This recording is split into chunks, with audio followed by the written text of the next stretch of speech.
నేనేమనలేదు నిన్ను, నేనేమనలేదమ్మా బంగారు,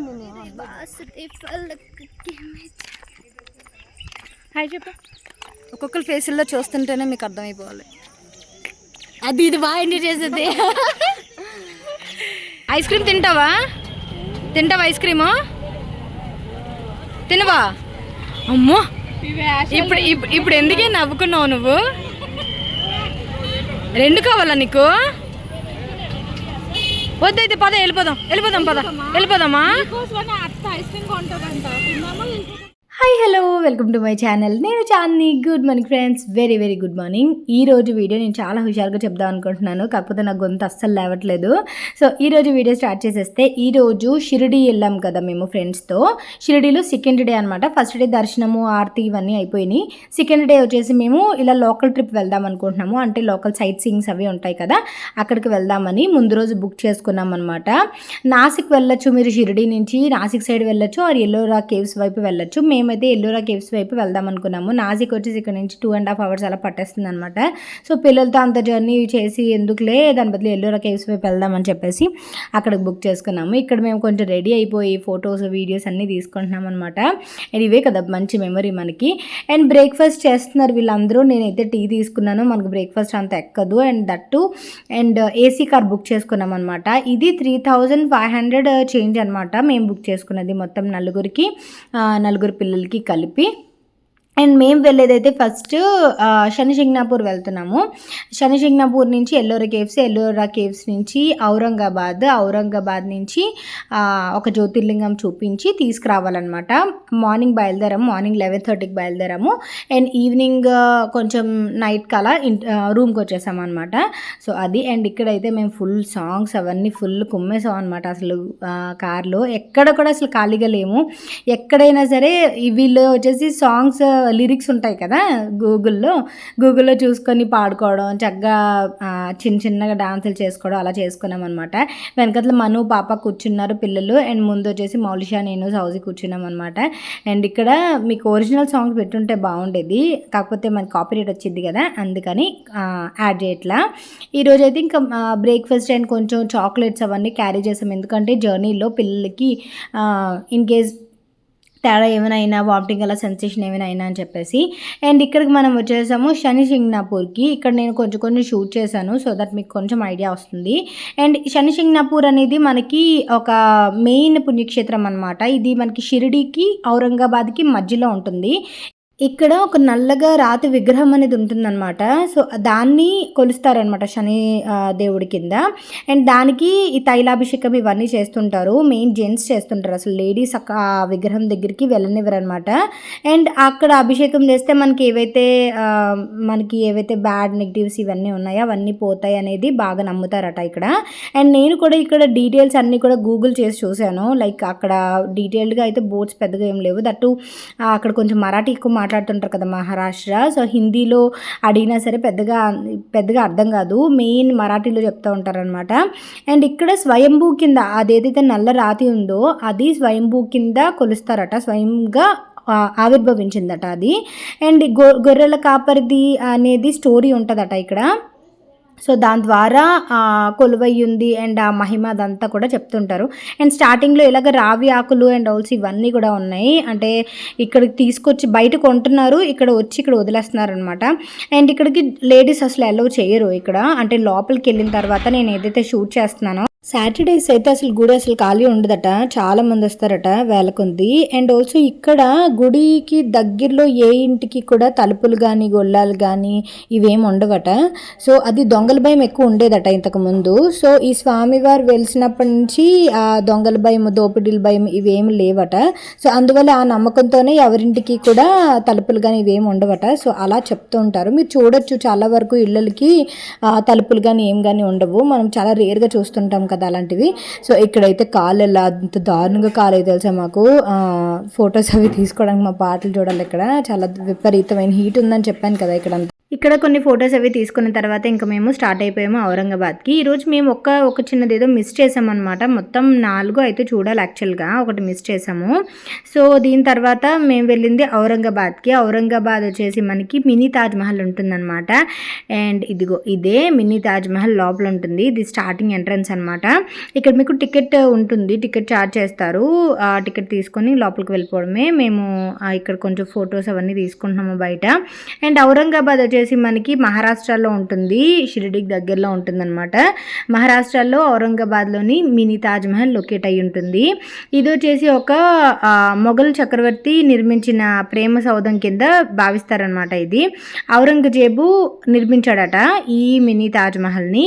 అండ్ ఔరంగజేబు వచ్చేసి తన వైఫ్ రబియా ఉద్ దౌరానీ అనే ఆవిడ కోసం ఇది నిర్మించారని చెప్తుంటారు. ఇది ఒక పేదవాడి తాజ్మహల్ కింద కూడా చెప్తుంటారనమాట. ఇది ఒక పాలరతి కట్టడమే కాకపోతే ఇది తాజ్మహల్ అంతా కాకుండా దానికి డ్యూప్లికేట్ కింద చెప్తారనమాట. సో అది అండ్ ఇది మెయిన్ రీజన్ ఏంటంటే ఈ నిర్మాణానికి మెయిన్ ఔరంగజేబు ఉన్నాడు కదా, తన వైఫ్ మీద ప్రేమ కోసం కట్టాడని చెప్తూ ఉంటారు. అండ్ మేబీ వాళ్ళ ఫాదర్ షాజహాన్ మీద కొంచెం పంతమో తెలీదు, తన భార్య మీద ప్రేమ తెలీదు, కానీ ఈ నిర్మాణాన్ని కట్టించాడు అనేది చెప్తుంటారనమాట మినీ తాజ్మహల్. అండ్ ఇదే అన్నమాట తాజ్మహల్. మీరు ఢిల్లీలో చూసుంటే మీకు ఇది చాలా చిన్నగా అనిపిస్తుంది. ఢిల్లీలో ఎవరైతే చూడలేదో, ఆగ్రాలో ఎవరైతే చూడలేదో వాళ్ళకి ఇది చాలా పెద్దగా కనిపిస్తుంది అనమాట. నేను ఆల్రెడీ ఢిల్లీలో ఒక 2 సార్లు చూశాను కాబట్టి నాకు ఓకే అనిపించింది. బట్ ఎగ్జాక్ట్గా కొన్ని అయితే సేమ్ అట్లాగే దించేశారని కూడా అనిపించింది అనమాట. అండ్ ఇక్కడైతే మేము ఆ ఎండకు తట్టుకోలేకపోయి మాడిపోయాం అనమాట. ఇక్కడ కొన్ని ఫొటోస్ అవన్నీ తీసుకున్నాము. అంత రష్ అయితే ఏముండదు మీకు, ఎందుకంటే ఈ ఎండాకాలంలో అసలు ఎవరో ఒకటి విజిట్ చేయరు. మేబీ మాలాగా షిరిడి వచ్చిన వాళ్ళు ఎవరైనా విజిట్ చేస్తుంటారేమో, కానీ చాలా తక్కువ మంది చూశాను నేనైతే ఇక్కడ విజిట్ చేయడం. అండ్ ఈ మొత్తం నిర్మాణానికి అయిన ఖర్చు అయితే మొత్తం 6 లక్షలు అయిందట. 6,68,203 రూపాయల 7 అనాలు అయిందట. దీనికి 6 లక్షలు అయిందని కదా అని చెప్పేసి అంతే కదా అని అనుకోవద్దు. అంతకు ముందు అంటే లైక్ ఒక 5 శతాబ్దాల కింద కట్టారు కాబట్టి అది చాలా పెద్ద మొత్తం కింద లెక్క. ఇప్పుడు మనకి చాలా తక్కువ అనిపిస్తుంది కానీ. అండ్ ఇదంతా కూడా సరౌండింగ్స్ అంతా కూడా చాలా బాగుంది. అది కొంచెం క్లీన్ చేస్తున్నారు కూడా కొంతమంది, ఇంకా డెవలప్ చేస్తున్నారో తెలీదు ఏంటో తెలియదు కానీ. బట్ 1 టైం విజిట్ ఇది కూడా, మరి అంత కంపల్సరీగా చూడాలి అనేది మన మైండ్ సెట్ బట్టి డిపెండ్ అయి ఉంటుంది. అండ్ ఇదైతే నేను డీటెయిల్స్ అయితే ఇచ్చేసి ఉన్నాను అనుకుంటా. నేను కూడా కొంచెం గూగుల్ చేస్తే చెప్తున్నాను మీకు. అక్కడికి వెళ్ళిన తర్వాత మనం ఒక ప్రాంతం చూసిన తర్వాత దాని స్పెషాలిటీ ఏంటనేది మనం తెలుసుకోవాలనే ఇంట్రెస్ట్ ఉంటుంది కదా. సో లోపల వచ్చేసి వాళ్ళ వైఫ్ రుబియాది సమాధి ఉంటుంది. నేను లోపలికి అయితే వెళ్ళలేదు, బయటే ఉండిపోయాను అనమాట. ఎందుకంటే నేను ఒరిజినల్ తాజ్మహల్ చూశాను కదా అన్న కాన్సెప్ట్లో ఇంక నేను లోపలికి వెళ్ళేంత ఓపిక లేదు. డీహైడ్రేట్ అయిపోయింది అప్పుడే నా బాడీ, ఎందుకంటే అంత హీట్ ఉందన్నమాట. ఎక్కడా కూడా చెట్టు పుట్ట ఏం లేవు అనమాట దానికి కిందకి వెళ్ళి కూర్చోవడానికి. మొత్తం మాడిపోతుంది, ఫుల్ హీట్ అనమాట. ఓవెన్లో పెట్టినట్టు అనిపించింది మాకు అక్కడ. సో ఇన్ కేస్ మీరు వెళ్ళినట్టయితే కనుక మీరు వాటర్ బాటిల్స్ కానీ, గ్లూకోజ్ వాటర్లు, మళ్ళీను ఓఆర్ఎస్లు ఇవన్నీ క్యారీ చేయండి. సో అంత హీట్ ఉందన్నమాట. వాళ్ళు లోపలికి వెళ్ళి చూసి వచ్చేలోపు నేను ఇలా కొంచెం బయట అంతా షూట్ చేశాను.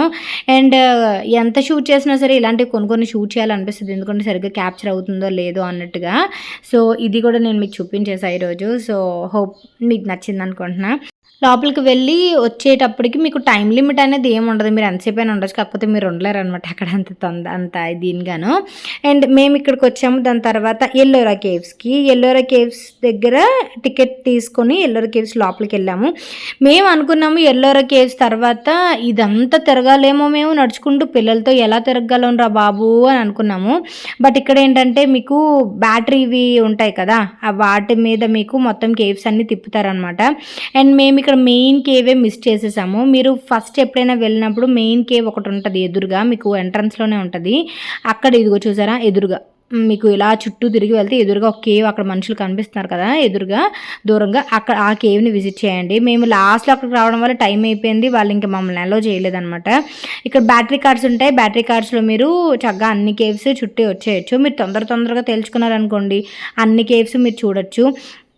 ఎల్లోరా కేవ్స్ కూడా మహారాష్ట్రలోని ఔరంగాబాద్ చూపించాను కదా, దానికి 30 కిలోమీటర్స్ డిస్టెన్స్లో ఉంటాయన్నమాట.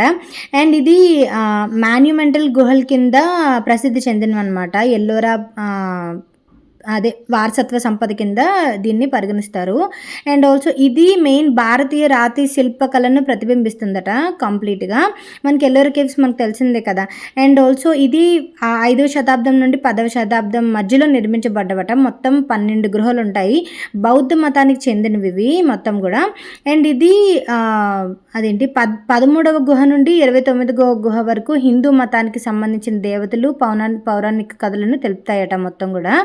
అండ్ ఇవి మొత్తం 30 నుండి 34 గృహాల వరకు జైన మతానికి సంబంధించినవట. అంటే కొన్ని అంటే ఈ గృహాలు ఈ దీనికి చెందుతాయి అన్నట్టుగా ఉంటుంది కదా, ఆ టైప్ అనమాట. అండ్ ఇవి మొత్తం నిర్మాణ కాలం వచ్చేసి క్రీస్తుపురం 600 నుంచి 900 మధ్యలో ఉంటుందట. అండ్ ఇది మొత్తం ఈ ఎల్లోరా కేవ్స్ మొత్తం గృహాల విస్తీర్ణం వచ్చేసి అంటే మొత్తం డిస్టెన్స్ వచ్చేసి 2 కిలోమీటర్లు ఉంటుందట. మొత్తం 5 సంవత్సరాలు పట్టిందట ఈ గృహాల నిర్మాణానికి. మొత్తం 5 సంవత్సరాలు పట్టిందట. 5 సంవత్సరాల ముందు మనం చూస్తున్నామంటే మనం చాలా అదృష్టంగా భావించాలి అసలు. అండ్ ఇందులో వచ్చేసి బౌద్ధ చైత్యాలు అండ్ ఆల్సో ప్రార్థన మందిరాలు, విహారాలు ఇవన్నీ కూడా ఉంటాయట. జైన దేవాలయాలు కూడా ఉంటాయట. అండ్ ఇది మెయిన్ 3 మతాల భావ సంగమం కలిగి ఉంటుందట ఇందులో. అండ్ ఇది స్థానికులు అంటే ఎల్లోరా ఈ చుట్టుపక్కల వాళ్ళందరూ కూడా వేరులిని అని పిలుస్తారట వీటిని. అండ్ ఇది వచ్చేసి ఎల్లోరా కేవ్స్ దర్శించడానికి ఆగస్ట్ నుంచి అక్టోబర్ మధ్యకాలంలో బెస్ట్ అట. మేము వెళ్ళింది అయితే ఏప్రిల్లో వెళ్ళాము. బాగా ఎండగా ఉంటుంది. సో అప్పుడు వద్దు, ఆగస్ట్ నుంచి అక్టోబర్ మధ్యలో వెళ్తే మీకు అది చాలా అనుగుణంగా ఉంటుందని చెప్తున్నారు. అండ్ మే జూన్ నెలలో మాత్రం ఎక్కువగా వస్తారట. అంటే మెయిన్ హాలిడేస్ కదా, అందువల్ల ఎక్కువ వస్తారట. అండ్ ఇది మెయిన్ మీరు ఈ షిరిడి నుంచి మీరు బుక్ చేసుకునేటప్పుడే మీరు ఏదైతే రూమ్స్లో ఉంటారో వాళ్ళు బయట అందరూ కూడా వచ్చి మిమ్మల్ని అడుగుతారు, ఎల్లోరా కేవ్స్కి వెళ్తారా లేకపోతే నాసిక్ వెళ్తారా అని చెప్పేసి వాళ్ళు వచ్చి అడుగుతారు. మీరు బార్గెన్ చేసేదాన్ని బట్టి మీరు చేసుకోవచ్చు. అండ్ లోపల స్కల్ప్చర్స్ మాత్రం సూపర్ అంటే సూపర్ ఉన్నాయి. మీరు ఇవన్నీ కూడా విజిట్ చేసి మీ కళ్ళతో మీరు చూస్తేనే మీకు అది తెలుస్తుంది. ఏదో కట్టడాలే కదా అని చెప్పి మీరు లైట్ తీసుకోవద్దు. ఇది మనకి ప్రపంచం వింతల్లో ఒకటిగా భావిస్తారు కాబట్టి దానికి తగ్గట్టే ఉంటుంది ప్రాముఖ్యత. దాన్ని బట్టి మీరు విజిట్ చేయొచ్చు. అండ్ లోకల్ గైడ్స్ అవి వాళ్ళు ఉంటారు. లేదంటే బెస్ట్ ఆప్షన్ ఏం చెప్పనా, బయట ఎల్లోరా కేవ్స్ బయట మీకు బుక్స్ అమ్ముతారనమాట. ఆ బుక్స్ తీసుకొని ఒక 50 రూపీస్ 40 రూపీస్ ఉంటుంది బుక్. ఆ బుక్ తీసుకొని దానికి తగ్గట్టు కూడా మీరు కేవ్స్ చుట్టూ తిరుగుతూ వాటి ప్రాముఖ్యత మీరు చదువుకొని మీరు చక్కగా విజిట్ చేయొచ్చు, సైట్ సీయింగ్ చేయొచ్చు అనమాట. సో అది నా సజెషన్ అయితే ఇది. నేను బుక్ తీసుకున్నాను కానీ ఇంక ఫ్రెండ్స్తో సరదాగా షూట్ చేస్తూ అలా తిరగడం వల్ల నేను బుక్స్ చదవలే. ఇంటికి వెళ్ళాక చదవచ్చులే అని చెప్పేసి బుక్ తీసుకున్నాను. తెలుగు బుక్స్ కూడా అమ్ముతుంటారు అక్కడ. మీరు బార్గెన్ చేయాలి, చాలా దారుణంగా బార్గెన్ చేయాలి. ఆ తర్వాత ఇంకా టైం అయిపోయింది. లాస్ట్లీ 6 వరకే ఉంటుంది. 6తో క్లోజ్ అనమాట కంప్లీట్లీ ఇంకెవ్వరే ఉంచరు లోపల. దాన్ని బట్టి మీరు ప్లాన్ చేసుకోండి. ఎక్కడికైనా వెళ్ళినా సరే మీకు ఔరంగాబాద్ నుంచి ఇక్కడికి 30 కిలోమీటర్స్ ఉంటుంది మినీ తాజ్మహల్ నుంచి. బట్ మీకు 6కి క్లోజ్ చేస్తారు కాబట్టి ఆ లోపే వెళ్ళి 4:30కి 5కి అలా వెళ్తే కనీసం ఒక గంట అయినా మీకు దొరుకుతుంది చూడడానికి. దాన్ని బట్టి మీరు ప్లాన్ చేసుకోండి. ఎల్లోరా కేవ్స్ లాస్ట్లో ప్లాన్ చేసుకోవద్దు, ఎందుకంటే టైం అయిపోతున్న కొద్దీ వాళ్ళు ఇంకా వెళ్ళిపోండి అలా ఇంకా షంటేస్తూ ఉంటారనమాట. అందుకని మీరు కొంచెం ముందే పెట్టుకుంటే బెటర్. మీకు డీటెయిల్డ్గా ప్రతి స్కల్ప్చర్ ప్రతిదీ మీరు చూడొచ్చు. మ్యాక్సిమం మీకు ఓపిక ఉంటే చీర కట్టుకొని వెళ్ళండి లేడీస్. ఫొటోస్ అవి సూపర్ వస్తాయి అనమాట ఇక్కడ. అంటే ఆ కేవ్స్ ఆ విగ్రహాలు కానీ లేకపోతే కళా నైపుణ్యం అంటారు చూసారా, ఆ టైప్ అవన్నీ ఉంటాయి కాబట్టి మీకు మంచిగా దొరుకుతాయి. ఎందుకంటే ఇలాంటి స్కల్ప్చర్స్ అన్ని ప్లేసెస్లోనే దొరకవు. గ్రీనరీ ఎక్కడైనా మనకి దొరుకుతుంది కానీ మన ఊర్లలో ఈ స్కల్ప్చర్స్ ఇవన్నీ రాతి విగ్రహాలు ఇవన్నీ కూడా దొరకవు కాబట్టి సో దాన్ని బట్టి చూసుకొని వెళ్ళండి.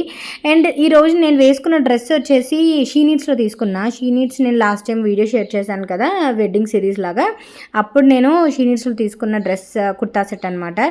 సో మీరు షీ నీడ్స్ విజిట్ చేస్తే ఇలాంటి డ్రెస్సెస్ మీరు బోల్డ్ చూడొచ్చు. అండ్ ఇక్కడైతే మేము ఇలాగా ఫొటోస్ వీడియోస్ అవన్నీ తీసుకున్నాను. నేను ఆల్రెడీ ఇన్స్టాగ్రామ్ రీల్ పెట్టాను ఫ్రెండ్స్తో ఇలా వెళ్ళానని చెప్పేసి. సో ఇదే అక్కడ మాట్లాడుకుంటున్నాం అనమాట మేము.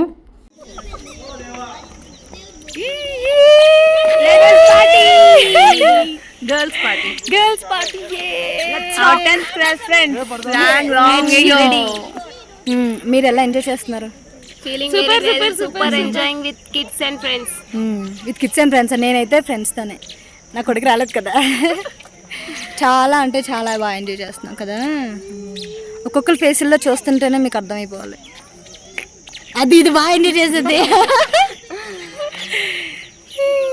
పిల్లలు అక్కడ ఉన్నారు, 4 పిల్లలు అక్కడ ఎంజాయ్ చేస్తుంటారు. చేస్తున్నా. ఇది ఎల్లోరా కేవ్స్ బయట. నేను ఫస్ట్ లోపల చూపించిన తర్వాత బయట చూపిస్తున్నాను కదా. హెరిటేజ్ సైట్ అనమాట ఎల్లోరా కేవ్స్. అండ్ ఇది బయట ఎలా వస్తుంది. అండ్ అక్కడ మనకి లాంగ్వేజ్ రాకపోతే ఎంత దీనిగా చూస్తారంటే అసలు మన మీద జోకులు వేసుకుంటారు అనమాట. నేను క్లియర్గా అబ్జర్వ్ చేశాను. లాస్ట్ టైం నేను కేదార్ బద్రీనాథ్ టూర్ వెళ్ళినప్పుడు కూడా అదే అబ్జర్వ్ చేశాను. అండ్ ఇక్కడ కూడా సేమ్ అదే అబ్జర్వ్ చేశాను అనమాట. చాలా చులకనగా మాట్లాడతారు. నేను వాళ్ళకి చెప్పాను అనమాట, you can't say like that అని చెప్పేసి. బట్ ఇంకా కొంచెం ఉంటుంది కదా, ఇంకా వాళ్ళ ప్రాంత అదేంటి స్థానబలం అంటారు చూసారా, ఆ టైప్లో ఉంటారు వాళ్ళు. సో మీరు అవి ఏం పట్టించుకోకుండా హ్యాపీగా సైట్ సీయింగ్ చూసుకొని వచ్చేయండి. అండ్ మెయిన్ హిందీ నేర్చుకోవడానికి ట్రై చేయండి. హిందీ వస్తే మాత్రం ఎవరు మనల్ని ఏం కూడా అనలేరు. మనం ఫ్లూయెంట్గా మాట్లాడగలిగితే మాత్రం ఇంకా అసలు ఎవరు కన్నెత్తి కూడా చూడరు అనమాట. అందరూ అలా ఉంటారని నేను చెప్పను, కొంతమంది మాత్రమే అలా మనకు కొంచెం ఇది అవుతారనమాట. సో అది లాంగ్వేజ్ ప్రాబ్లం ఉండకూడదు కదా, సో అందుకని చెప్పేసి. అండ్ ఇప్పుడు నా ఫ్రెండ్స్ అందరూ కూడా హిందీ అంతంతా మేనేజ్ చేయగలరు. నేను కొంచెం బాగానే ఫ్లూయెంట్గానే మాట్లాడతాను కాబట్టి సో అదేం పెద్ద ప్రాబ్లం లేదు. కాకపోతే నాకు హిందీ రాదనుకొని నా ముందే కొంచెం దీనిగా మాట్లాడడం వల్ల నాకు అది నచ్చలేదు అనమాట. సేమ్ ఇదే కాన్సెప్ట్ కేదార్ బద్రీనాథ్ వెళ్ళినప్పుడు కూడా సేమ్ ఇన్సిడెంట్ జరిగింది. మమ్మీ వాళ్ళని కొంచెం కామెంట్ చేయడం, మా పెద్దవాళ్ళు ఉంటారు కదా, మా దొడ్డమ్మ వాళ్ళందరూ ఉంటారు కదా, వాళ్ళని కామెంట్ చేయడం, ఇలా చేయడం, వాళ్ళ గురించి ఇది అవ్వడం అందువల్ల నేను కొంచెం గట్టిగానే హిందీలో తిట్టేసరికి వాళ్ళు కొంచెం అపాలజైజ్ కూడా చేశారనమాట లాస్ట్ టైము. సో అది కొంచెం నచ్చదు నాకు ఇలాంటి ప్లేసెస్లోని. అంతే తప్ప అందరూ అలా ఉంటారని కాదు, కొంతమంది ఉంటారు కదా కొంచెం పిచ్చోళ్ళ టైపు, ఆ టైప్ అనమాట. సో అది. అండ్ ఇక్కడైతే మేము ఇంకొక జ్యోతిర్లింగం దగ్గరికి వచ్చాము. లాస్ట్ది అనమాట ఇది. జ్యోతిర్లింగం దగ్గరికి వచ్చా. యాక్చువల్గా జ్యోతిర్లింగం దగ్గర బయట ఇలా కొంచెం షూట్ చేశాను అంతే, లోపలికి ఫోన్ అయితే అలౌ చేయలేదు. సో ఆ తర్వాత జ్యోతిర్లింగం అది చూసిన తర్వాత ఒకటి మిస్ చేసాం మేము. ఆంజనేయ స్వామి టెంపుల్ ఏదో మిస్ చేసాం అనమాట. ఆ తర్వాత మేము ఇంకా షిరిడి రిటర్న్ అయిపోయాము. ఆ తర్వాత టిఫిన్ చేసేసి ఇంకా రూమ్కి వెళ్ళిపోయాము అనమాట. ఇంకా రూమ్కి వెళ్ళి బయటకు వచ్చేంత ఓపిక లేదు. మేము పెద్దగా పని చేసింది కూడా ఏం లేదు, కాకపోతే ఆ ఎండ వేడికి చాలా డీహైడ్రేట్ అయిపోయాము అనమాట. పిల్లలు కూడా బాగా నలిగిపోయినట్టు అయిపోయారనమాట. సో అందుకని చెప్పేసి ఇంకా మేము అదేంటి తీసేసుకొని ఇంకా మేము టిఫిన్ చేసేసి ఇంకా మేము వెళ్ళిపోయాము అనమాట. సో ఇక్కడ డోరా ఐస్ క్రీమ్ గురించి అది చూసారా, వేషాలు వేస్తుంది. సో ఇది ఫ్రెండ్స్ ఈరోజు వీడియో మీకు ఎలా అనిపించిందని నాకు కామెంట్ సెక్షన్లో షేర్ చేయండి. హోప్ నేను ఇన్ఫర్మేషన్ కొంచెం చూసి ఇచ్చాను, కాకపోతే ఇంకా ఇన్ఫర్మేషన్ ఏమైనా మిస్ చేస్తుంటే మీరు కొంచెం గూగుల్ చేయండి, దాన్ని బట్టి మీకు అర్థమవుతుంది. సో అది. Thank you for watching. Tata bye, take care. Ice cream తింటావా ఐస్ క్రీము తినవా? అమ్మో ఇప్పుడు ఎందుకే నవ్వుకున్నావు నువ్వు? 2 కావాలా నీకు? వద్దైతే పద వెళ్ళిపోదాం పద వెళ్ళిపోదామా?